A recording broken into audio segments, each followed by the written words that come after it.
안녕하십니까. 이번 동영상은 홍장원하고 이제 그 보좌관의 정체를 계속 제가 추적하고 있는데요. 왜냐하면 이게 이번에 대통령이 체포가 되고 탄핵되는 게 가장 이제 그 트리거 방아쇠가 된 게 홍장원의 공작입니다. 홍장원이가 이제 메모를 내놓으면서 처음에는 이제 그 대통령이 한동훈을 체포했다 이렇게 인터뷰를 한 거예요. 나중에는 이제 그 여인행하고 통화했다고 명단 들었다 하지만 처음에는 이 대통령이 직접 한동훈을 체포했다 이렇게 인터뷰를 했고요. 그리고 이제 그 홍장원의 이 메모 공작이 나오면서 한동훈이가 처음으로 그 내란 체포 운운하면서 탄핵으로 갔기 때문에 이게 가장 이번 윤석열 대통령 불법 체포, 불법 탄핵 가장 중요한 공작이 홍장원의 공작이다. 대통령도 이제 그 재판에서 자기가 이제 그 대공수사권 줄 테니까 간첩이나 종북 세력 싹 다 잡아야라. 이게 어떻게 바뀌어가지고 정치인 체포로 변질이 돼가지고 공작이 시작됐다. 이렇게 대통령도 계속 현재 법정에서 강조를 하고 있습니다. 먼저 이제 이거 홍장원이는 게 제가 많이 추적해 방송했고요. 실제 이거 홍장원이가 마지막으로 쓴 메모, 보좌관이 그 써준 거에다가 자기가 이제 가필했다는 그 마지막 메모 있잖아. 요거는 이제 그 필적 감정, 그게 제일 먼저 공개한 게 박선원이거든요. 따라서 이제 그 박선원의 공작 아니냐. 그 변희재하고 신혜식 대표가 이제 그 감정을 신청했다. 과연 이제 그 방첩사 구금시설에 구금한다. 또는 이제 그 근거 요청, 위치 추적, 뭐 이런 게 있잖아. 그 밑에 쓴 거. 요게 그 홍장원이 쓴 거냐, 아니면 이게 그 박선원의 글씨냐. 그 감정의 결과가 월요일이나 화요일, 이제 2, 3일도 안 남았어요. 다음 주에 그 월화 중에 결과가 나온다. 이렇게 이제 통화를 했기 때문에 그거는 이제 그대로 밝혀보고요. 제가 이번 동영상에서 중요하게 밝힐 거는 실제 그 메모를 쓴 사람, 보좌관에게 누군가, 보좌관의 그 정체는 아직 아무도 방송에 공개를 안 하고 있기 때문에 제가 단독으로 보좌관에 대해서 실체를 좀 보면 홍장원하고 이게 어떤 관계인지, 그리고 이제 이거 홍장원을 잘 아는 분에게 왜 메모를 보좌관을 개입시켰을까? 왜 그러냐면 이게 자기가 처음에 집무실에서 서서 쓰다가 처음에는 공투라 했죠. 나중에 집무실에 서서 쓰다가 미친놈이라면서 그만뒀는데, 그러면 이게 굳이 보좌관한테 정서시킬 필요도 없고 필요하면 이게 자기가 기억대사를 자기가 쓰면 되는데 굳이 보좌관을 개입시켰다. 의도가 뭐라고 생각하느냐? 이걸 충격적인 제가 두 가지 답을 드렸기 때문에 먼저 그 보좌관의 정체를 좀 말씀드리고, 그 다음에 그 보좌관을 개입시킨 이유가 뭐냐? 이걸 제가 말씀드리고, 그리고 이제 결론적으로 홍장원이든 보좌관이든 빨리 이게 수사가 저는 필요하다. 이렇게 봅니다. 먼저 이제 그 홍장원 보좌관은 이제 그 헌재 정인신문 할 때 윤곽근 변호사가 이제 그 한동훈 친구냐 이렇게 막 물었고요. 홍장원에게 그 보좌관 친구까지 다 알 수는 없다 이랬고, 그 다음에 그 한동훈이는 국정원에 친구가 없다 이렇게 밝혔죠. 밝혔는데 실제 제가 이름을 어제까지는 그 엘모시로만 깠는데 그래도 국정원 직원이 다는 안 까고요.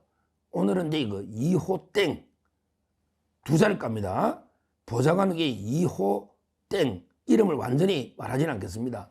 말해도 이게 문제가 없어요. 이 공이 이미 메모 작성자이기 때문에 공무원이고 언젠가는 이게 다 깔 겁니다. 근데 오늘은 이제 2호 땡으로 이 보좌관, 이 사람이 누군가? 제가 여러 이제 이 사람의 고등학교, 그 다음에 군대, 그리고 육사, 심지어 국정원의 동료까지 제가 이게 한 4가지로 교차 체크로 취재를 한 겁니다. 이 사람은 이제 현대 고등학교 한동훈의 1년 선배가 맞습니다. 72년생이에요. 한동훈이가 73년생이니까 72년생. 현대고등학교는 이제 85년에 개교했더만요. 압구정에. 남녀공학입니다. 그 장시호도 나오고, 그 현대의 아산 정주영, 회장이 울산에도 있고, 울산에 현대 많잖아요. 그 다음에 압구정 하면 현대아파트 유명하잖아요. 그래서 이제 이거 85년에 개교했다. 거기 1회 졸업생 중에 지금 수원지검장 김유철 69년생이거든요. 수원지검장 김유철이 이번에 윤석열 대통령 구속에 가장 앞장섰던 말도 안 되는 게 검사장이죠. 이재명 구속 안 하고 수원지검장, 지금 수원지검장이에요. 현대고 김유철 1기 맞죠? 69년생이니까 88학번이잖아. 85년에 개교했으니까. 그리고 이제 이 보좌관은 게 72년생이니까 한동훈은 73이고 한동훈이 현대고 1년 선배인데 엄청나게 그 한동훈을 팔고 다니면서 엄청나게 친한 척을 했다. 근데 모르죠. 뭐 현대고가 몇 명 안 되니까 공직에. 실제 한동훈이가 친한지. 왜 동문들, 저는 협성고등학교 동문을 많이 알거든요. 친할 수도 있고 또 아닐 수도 있는데 하여튼 분명한 건 1년 고등학교 선배인데 신흥 고등학교는 선후배 간에 상당히 끈끈할 수 있다. 더군다나 이게 국정이면. 그래서 저는 한동훈이 그 정보 전달 중에 보좌관들에게 유력한 하나의 루트다. 이렇게 보고 있어요. 그리고 이제 이 이호땡 보좌관이요. 대학을 이렇게 곁들이가 삼수를 했더만요. 삼수를 해가지고 육군사관학교 53기. 그러니까 정상적으로 못 들어가면 51기인데 삼수를 해가지고 53기로 들어갔다. 그리고 이제 그 졸업하고 특전사. 요즘 이게 문제되잖아요. 특전사 대위까지 있다가, 대위로 있다가, 그 다음에 그 2001년에 그 국정원으로 들어왔다. 이게 똑같잖아요. 요게 그 홍장훈이하고 루트가 똑같잖아요. 홍장훈이가 이제 육사 졸업하고, 그 다음에 군대에 있다가 대위 때 이제 그 국정원 왔거든요. 똑같아요. 육사 졸업하고 특전사 군대에 있다가 대위 때 2001년에 국정원에 들어왔다. 똑같다는 거예요. 뭐 이게 근데 문제는 제가 취재해본 바로는 여러 데 사고를 키가 한 180 막 우락부락 하니까 키가 엄청 크고 이 보좌관이요. 이러니까 이게 사고를 많이 치다는 거예요. 국정원에서 이게 사고 친 게 많다. 그때마다 이게 누가 땡겨줬다? 홍장원이가 땡겨준 거예요. 홍장원이가. 그러니까 홍장원이가 이게 벌령요원부터 이게 외국에 있는 사람이 1차장 하는 것도 어렵거든요. 홍장원이가 인사청탁을 7번 했다. 이야기 했잖아요. 홍장원이도 이게 땡겨준 사람이 많거든요. 뭐 이병기, 박지원 뭐 많잖아요. 인사청탁을 7번 했다잖아요. 그러니까 아마 이 보좌관도 홍장원이가 계속 구제해주고 땡겨주면서 홍장원이가 1차장 오니까 바로 이제 그 선임 보좌관을 시켜줬다. 여기까지는 이게 분명한 거 아닙니까? 분명한 거 아닙니까? 그러니까 한마디로 이게 그 홍장원의 분신이다. 왜 걸어온 길이 똑같고, 그 다음에 그 홍장원이가 다르게 인사 땡겨주고 선임 보좌관도 갈 그게 아닌데 지금 4급입니다. 그리 땡겨줬다. 여기까지가 이제 그 사람의 대체적인 실체. 그러면 이게 어떤 사람인지는 대충 알 거고, 평소에 한동훈과는 많은 친분을 과시했다. 자, 그러면 이게 궁금한 게, 저도 이게 처음부터 보세요. 이걸 이제 지렁이 글씨라고 하죠. 우리 어제 프로필 썸네일에 제가 올린 거 있잖아요. 노란 포스트잇에 그냥 이게 줄 꺼난 거 있잖아요. 그 글씨도 아니잖아요. 그냥 이게 뭐 아라비아 문자도 아니고 이게 그냥 줄을 찍지 부적처럼 이게 꺼난 거 있잖아요. 노란 포스트잇에. 요게 뭐 그냥 편의상 그냥 지렁이 글씨다. 이렇게 예를 들어 편의를 보면 자기가 이게 처음에는 공턱, 나중에는 11시 6분에 집무실. 근데 받아 적다가 미친놈이라 하면서 이게 중단했다. 이랬잖아요. 그러면 이게 굳이 다시 적을 필요가 없잖아. 자기 말만 되고. 꼭 자기 기억에 우리 남겨놓으려면 자기 혼자 이게 그냥 수첩에 적어놔도 되거든요. 그렇잖아요. 자기가 이게 미친놈이라고 중단한 걸 굳이 보좌관한테 깨끗하게 그날 정서를 해라고 했다. 근데 보좌관이 지렁이 글씨를 알아볼 수는 있을까요? 그걸 노란 포스트잇 쪽에 적어놨는데 그걸 적으면 그거는 뭐 인간이 아니죠. 그 국정원이 아무 문제도 아무것도 아닙니다. 그냥 지렁이 아무 글씨예요. 이걸 굳이 보좌관이 이걸 알아보고 적을 수는 없어요.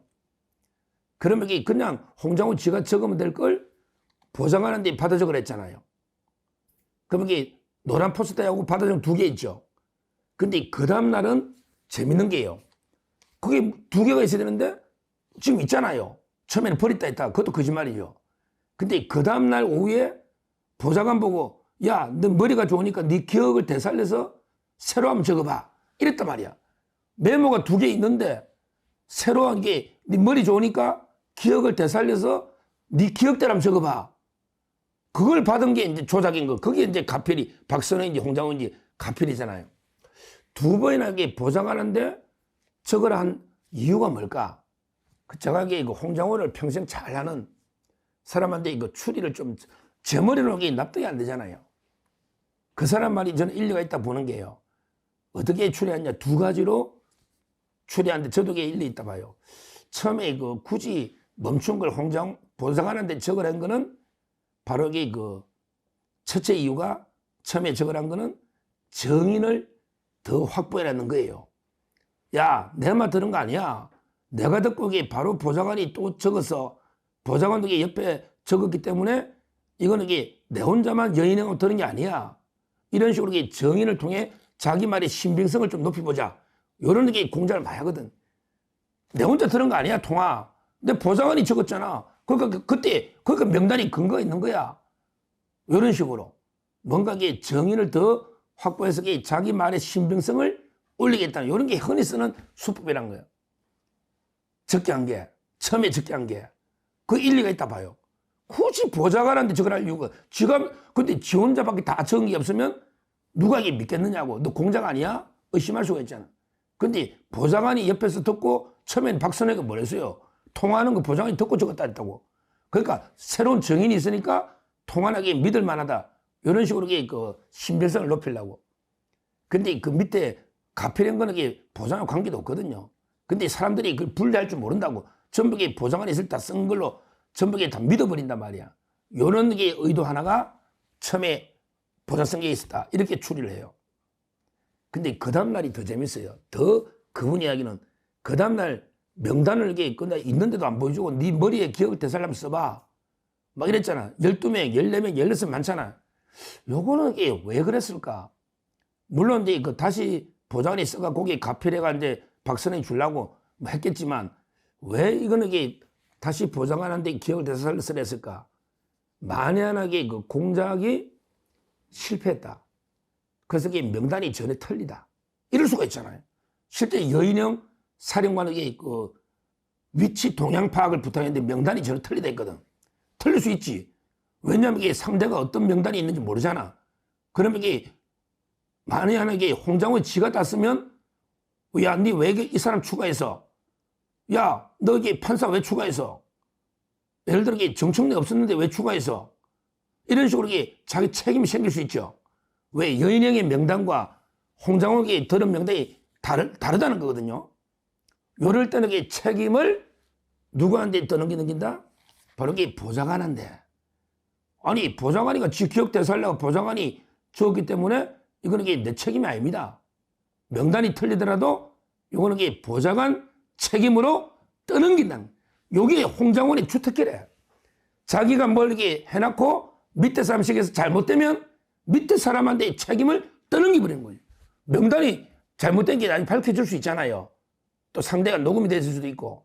그럴 때는 이게 내가 준 거 아니야. 보좌관이 기억대사를 적은데 보좌관이 잘못 삽입한 끝에 이런 식으로 이게 책임을 떠넘기는 이래 비열한 놈이 홍장호이다. 이렇게 이야기하더라고. 자기가 국정원에 30년 있어도 홍장호이 같은 놈 처음 봤대. 온갖 게 공작금, 횡령, 여자 문제, 그 다음에 인사청탁 7번 드러난 거지요. 그거만 있겠냐고. 온갖 게 진짜 출세지향적인 놈. 이놈이 이번에도 국정원장 한번 해보는 게 꿈이니까 이재명한테 붙어버린 거 아닙니까? 박지원하고 박선호한테. 결국에 보좌관을 개입시킨 거는 오히려 정인까지 확보해서 자기 말의 신빙성을 좀 끌어올리겠다는 이런 의도 하나. 그 다음에 만연하게 그 명단이 틀리거나 잘못돼서 책임 소재 생기면 보좌관한테 책임을 떠넘겨버리자.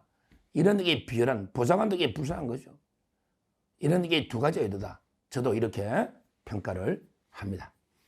하여튼 중요한 거는요. 중요한 거는 게 메모의 작성인이 한 명은 이 보좌관이 맞잖아요. 그러면 그 사람을 저는 반드시 조사하고 그다음에 해야 메모가 작성 그 사람이 어디까지 적은지 그것도 메모 작성자가 없으면 증거를 못 쓰거든요.